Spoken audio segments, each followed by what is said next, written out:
How's it going, class? This is going to be admittedly my third time trying to film this lecture. The first one didn't turn the recording on, and the second time I didn't share my screen with you. So I got about 10 minutes into the lecture both times and realized that I had messed up because I'm a dummy. So here we go. I got the recording going. I'm going to share my screen with you. There we go. We got both things functioning now. All right, we'll start. Now that I want to bash my head into the wall, jump off the bridge because I'm frustrated. We're gonna get to our lecture, okay? And so this is gonna be the fourth and final lecture for the bonus lecture series. I'm not gonna do one for the periodization and for the training lecture just because I feel like that's not very fundamental to what we're trying to learn, exercise physiology. So I'm not gonna go over it in greater detail. But the first three, including this one, I think are very, very important to you understanding the physiology behind what's happening when you are exercising. And so fatigue, bonus lecture, this is gonna be based off of the fatigue. What is it good for? Absolutely nothing, right? Our song that we all know and love, or maybe just know because our parents probably sang it all the time. We'll be jumping into it here. And so, potential causes of fatigue. So we have a variety of different potential causes of fatigue, beginning with the neuromuscular junctions. The neuromuscular junction, we're talking about disruption of the action potential itself. So disruption of the brain sending the signal through the signal following down the spinal cord, hooking up with the alpha motor neuron, and the alpha motor neuron sending that signal to the muscle via the acetylcholine release. And so that entire process can be diminished or altered during exercise, which may cause some sort of decrease in your exercise potential. Next is our contractile failure. So contractile failure is specifically talking about the muscle's ability to contract. So that myosin and actin cross-bridge cycling that's occurring that we should know of, that is specifically being diminished. And that may be diminished due to calcium release being downregulated or calcium uptake by the cells being changed as well. And so in that way, the hydrogen ions or whatever is accumulating to cause that calcium change, which we'll talk about in a little bit, is depleting your ability to perform exercise. Next is our substrate depletion. So ATP, PCR, glycogen, this is your fuel for exercise, right? You can think of this as, let's say myself, I'm from a very cold environment. I'm from North Dakota. I just took my girlfriend up to North Dakota to meet my family over Christmas for the first time. And when we landed, it was 18 below zero. And then the second night we were there, it was 56 below zero. And so, to ensure that you have heat in those environments so that you don't die, right? We have a lot of fuel. We have propane fuel, and we have wood in our working shop. Some of the really really old houses up there, there's not a lot of them. Not many houses in North Dakota still use wood fuel. We're just like the rest of you. We have computers. We can talk. Maybe we talk a little different, but we have what you have down here. Every house has propane, let's say. And if you run out of that propane fuel, you're likely going to die or have some sort of major detriment to your life. The same thing here. If you are running out of ATP, running out of PCR, running out of glycogen, you are running out of your fuel, you're going to have a detriment to your exercise. And so with this training, training or acclimatization, right, or acclimation too as well. I'm acclimated to North Dakota climate, so I was more used to it. I was more used to that cold. Okay, my girlfriend was not, so it was very, very cold to her. It's still cold. 56 below is still hella cold, right? Still very cold for me, but I was more used to it. Same with substrate depletion here. As you become more highly trained, you can get a little bit more used to this substrate depletion. You can be able to handle it better.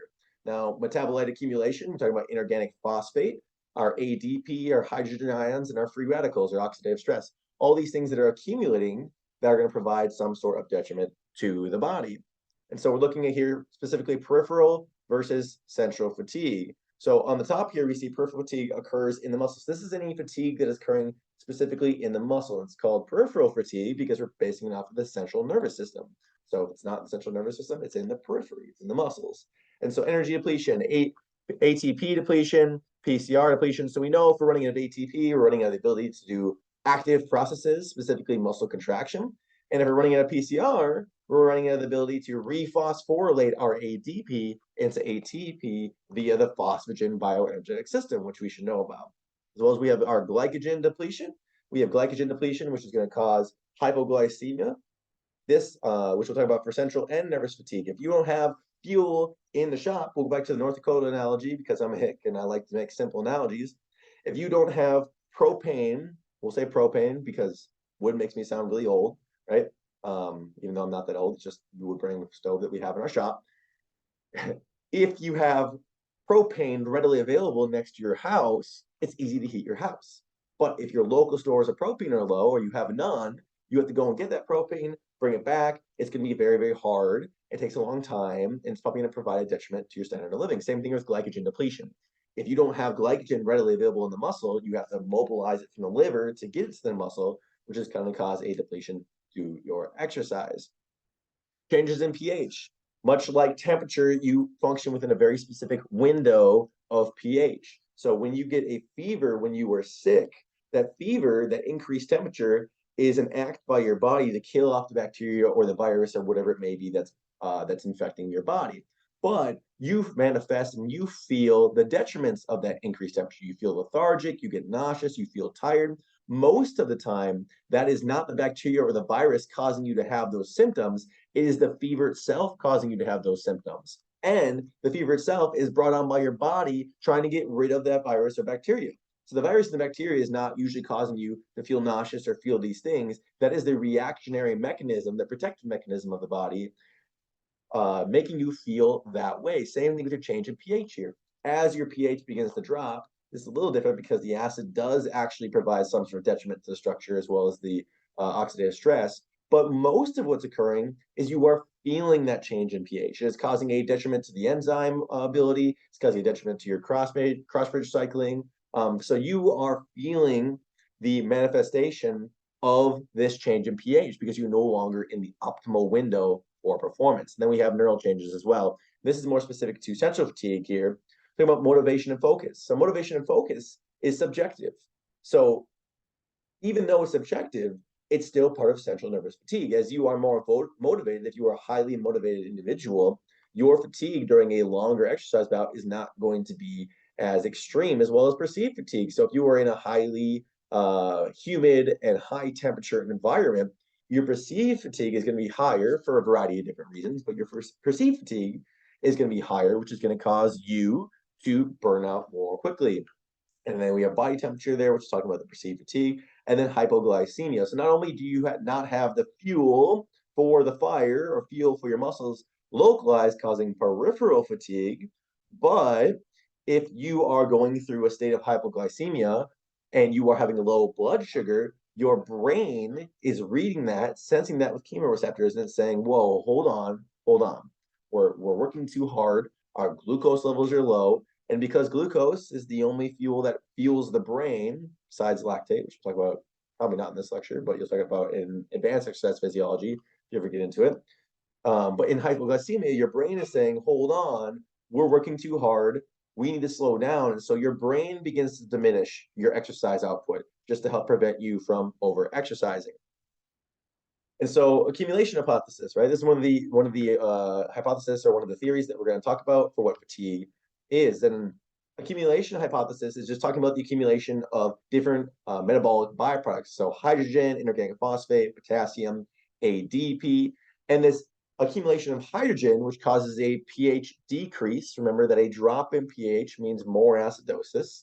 So a pH decrease interferes with calcium release from the SR, the sarcoplasmic reticulum. So it's interfering with that release of calcium so that the calcium is not readily available for the troponin to move the tropomyosin to allow for actin myosin cross-bridge cycling. As well as, I think we'll talk about it in a second here, pH decrease directly affects actin myosin affinity. So the actin and myosin, when the myosin bonds to the actin, that process occurs because myosin and actin have an affinity for each other, kind of like a magnet. But when you have hydrogen ions floating around in there, it diminishes this affinity. It diminishes the likelihood that the myosin is going to bond to the actin, which means we have less cross-bridge cycling occurring. pH decrease also interferes with ATP breakdowns, the ATPase and the myosin head.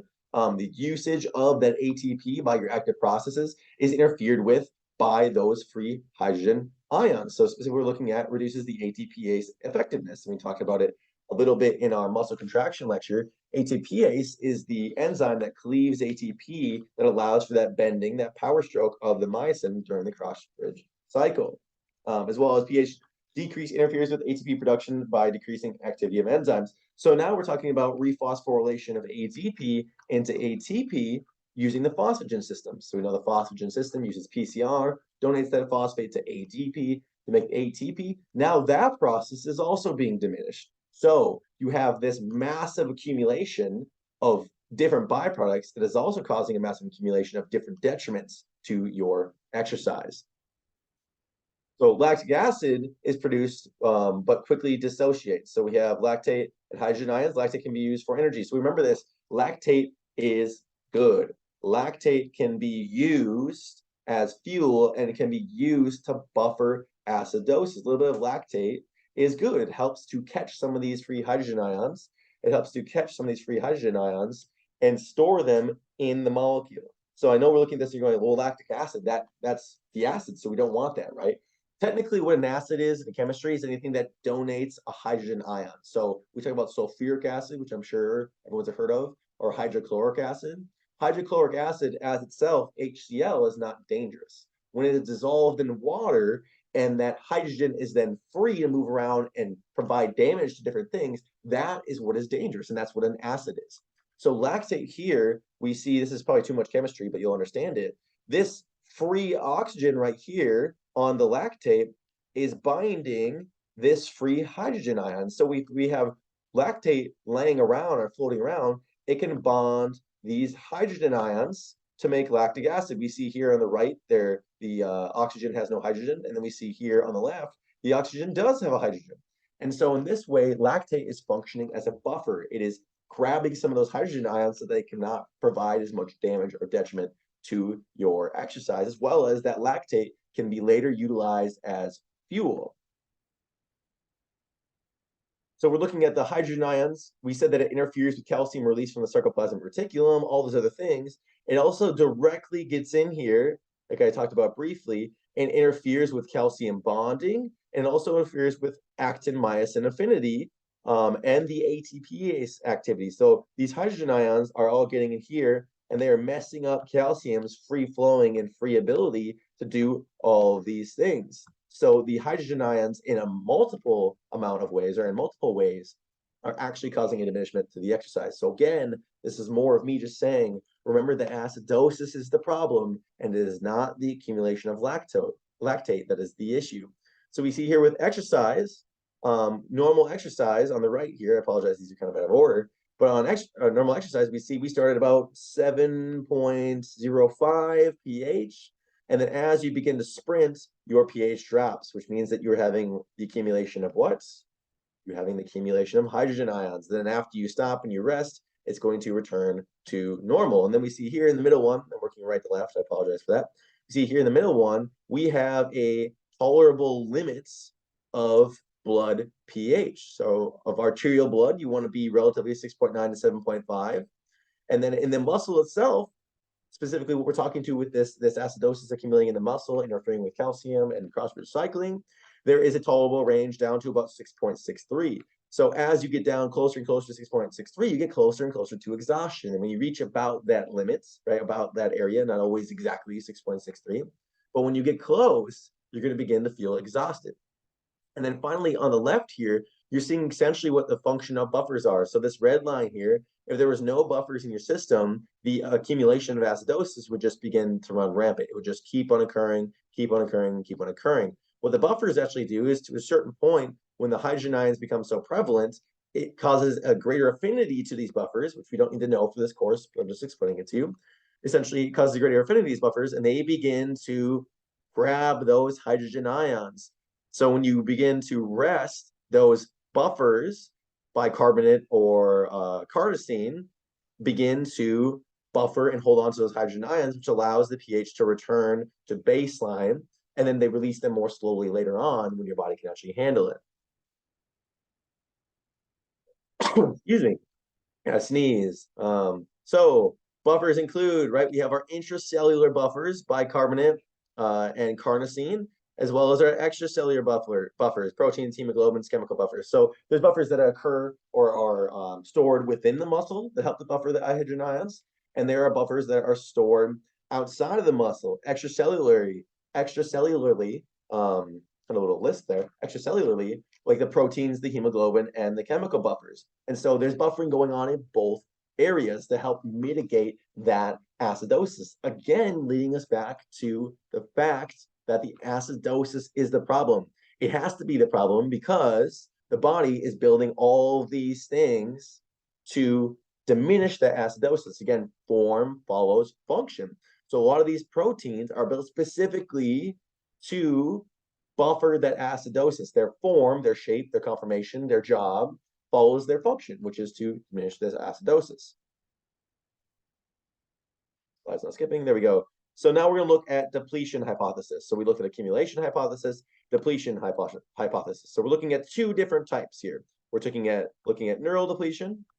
I think we'll draw neural depletion and substrate depletion. First, we're going to talk about neural depletion. So the depletion of ACH, acetylcholine. So the acetylcholine that is being released from the neuron to move across the synapse into the muscle, that is being depleted. So if you don't have as much acetylcholine to give, right, you're not actually able to give as much, okay? If you stimulate muscle over and over, you may deplete storage vessels of acetylcholine. So as that acetylcholine gets released rampantly over and over and over and over and over and over, essentially you're running, it's like spending money. You're running out of money, so you can't spend as much money. I know myself and many people, even when you're running out of money, you still spend just as much money, but the body's a little bit more conservative than that. It's a little better at what it's doing, which means that the action potential is no longer propagated. So if the action potential is no longer reaching the muscle sarcolemma, it is not propagating down to the sarcoplasmic reticulum and the T tubules, and you're not releasing calcium, and so on and so forth. So this is difficult to demonstrate, but we can see it in ultra endurance events. So in ultra endurance events, because you were doing this over and over and over for so long, you begin to see this manifest. It doesn't happen as much in acute, short-term, high-intensity exercise. It's much more prevalent in our long, like ultra marathon runners and our long marathoners. Next, substrate depletion, which we talked about. Substrate depletion is still used to create energy in ATP. So our phosphagen depletion, which we talked about before, the PCR depletion. If we are depleting PCR, we are less able to resynthesize ATP from ADP, and therefore less able to go through muscle contraction and muscle work. And then looking at our glycogen depletion. So our glycogen depletion is molecules of glucose or glycogen within the muscle. So you have that readily available glycogen stored in the muscle, which is what you are utilizing for most exercise. When that begins to run low, it stimulates, hey, we got to go to the store, we got to get more fuel, right? We got to go to the liver, we got to get more fuel. So it stimulates the release of glycogen, specifically glucose, from the liver so that it can be transported to the working muscle. We see this a lot in also ultra endurance events. So marathon runners, we talked about how marathon runners will sip on carbohydrate gel, as well as that's why a lot of sports drinks have carbohydrates in them, because you are beginning to deplete the glycogen within the muscle. You want to provide a influx of glucose into the bloodstream, and you can do that by ingesting high carbohydrate, high glucose foods.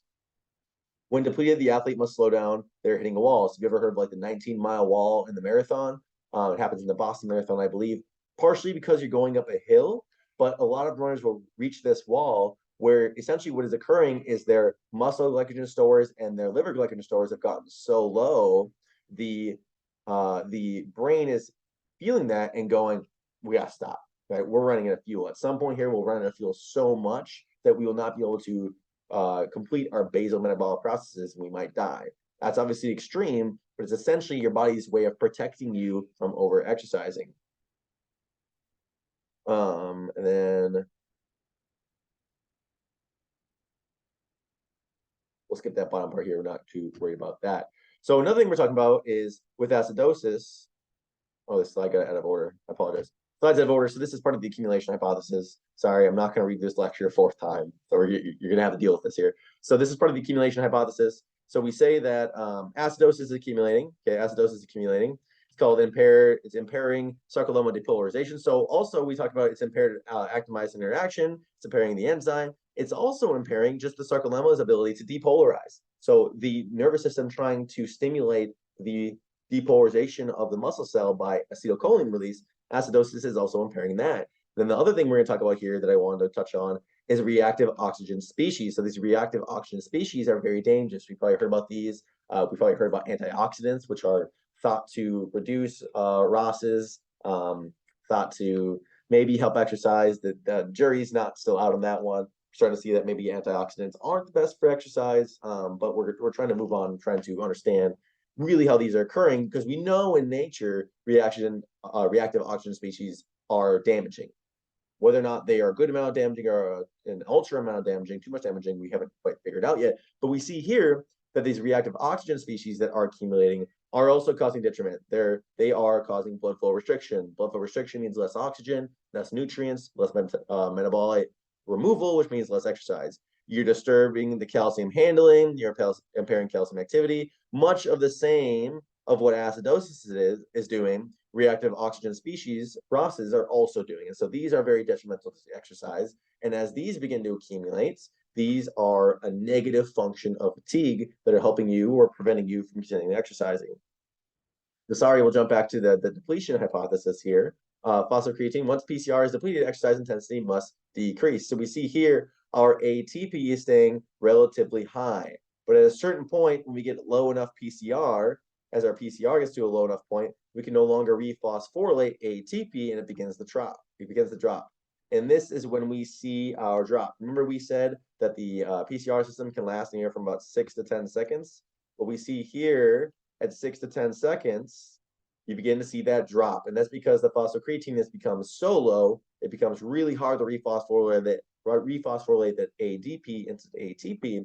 And we see this drop in ATP, which means we see a drop in performance. And creatine supplementation, like we said before, can help to prolong this. So if we supplement with creatine, that means we're going to have more readily available PCR. So that means that this curve here might look something more like this, right? That curve there might look something more like this, and I'll use my pen. It's going to be the same blue. And this curve here, because that new curve is occurring, this curve here might look something more like this.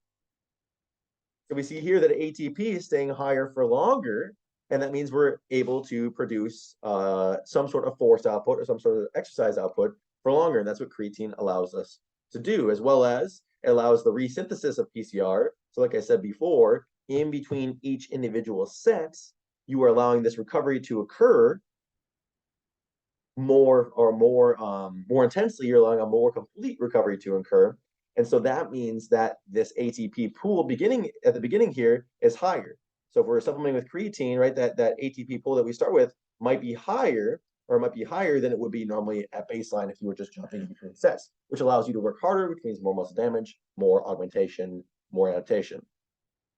Glycogen depletion. So we see here on these graphs over here, as exercise duration time becomes longer, as we get closer to 3 hours, our muscle glycogen begins to drop. Makes sense. We're using glycogen, so it's beginning to drop. And as muscle glycogen begins to drop, it's very, very similar to what people report as their perceived exertion. And so as your muscle glycogen is dropping, you are perceiving that as higher amounts of fatigue. So in essence, if we can manifest or we can prevent the depletion of this glycogen, we may prevent a little bit of the perceived exertion and diminishing that central nervous fatigue.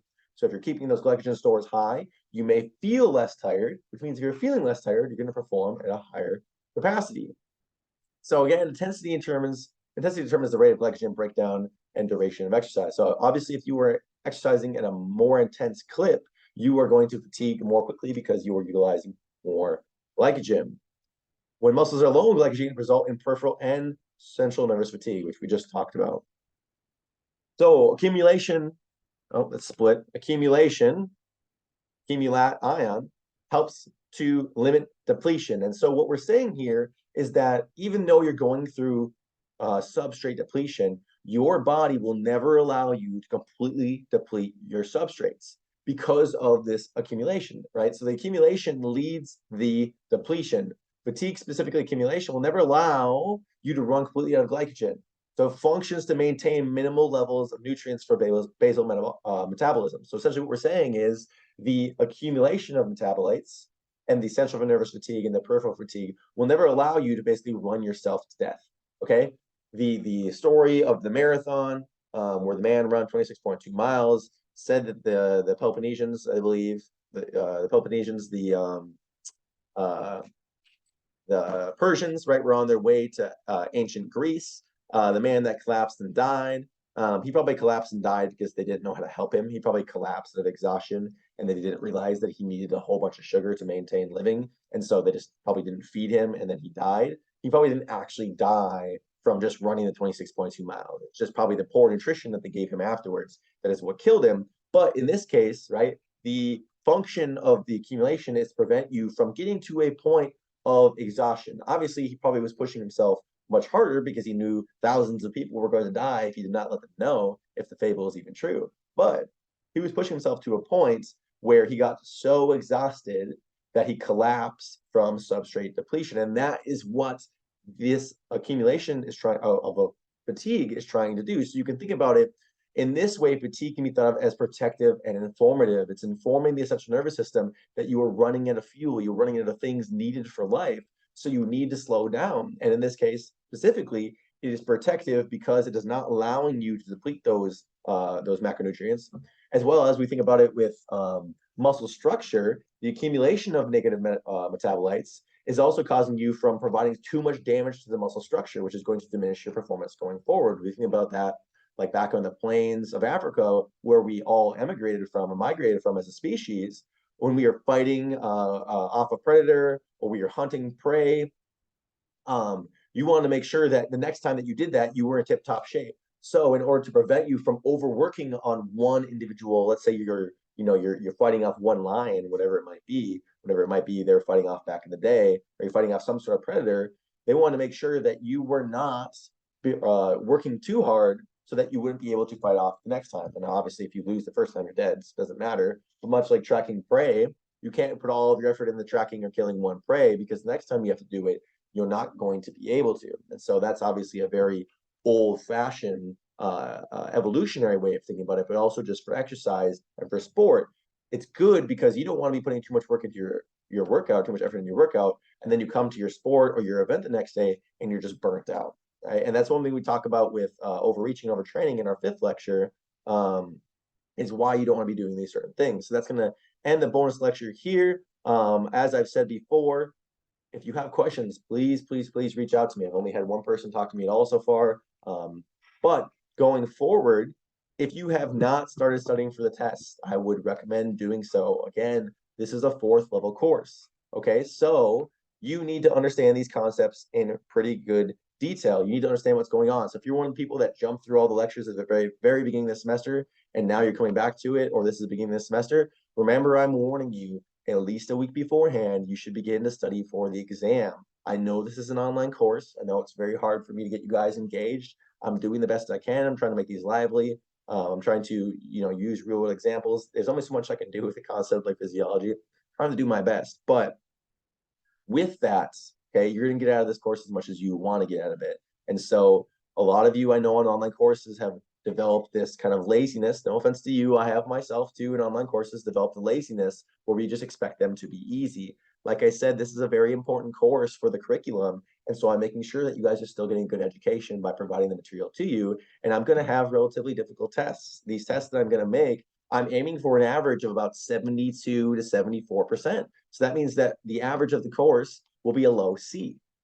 So that means that probably only 15 to 20% of you are going to be getting A's. So you're going to need to put in the work. And again, I'm not trying to scare you. I'm not trying to be an ass. I'm not going to be putting questions on the test that are all really tricky. It's going to have a few difficult questions on purpose because that's how you vet out the people that have really studied. But I'm going to be very fair. The things that I have covered in detail in these lectures, things that I covered in detail on the PowerPoint are what are going to be covered in detail on the exams. But again, it's a long exam. It's 40-some questions, 43 questions with the essays, I believe.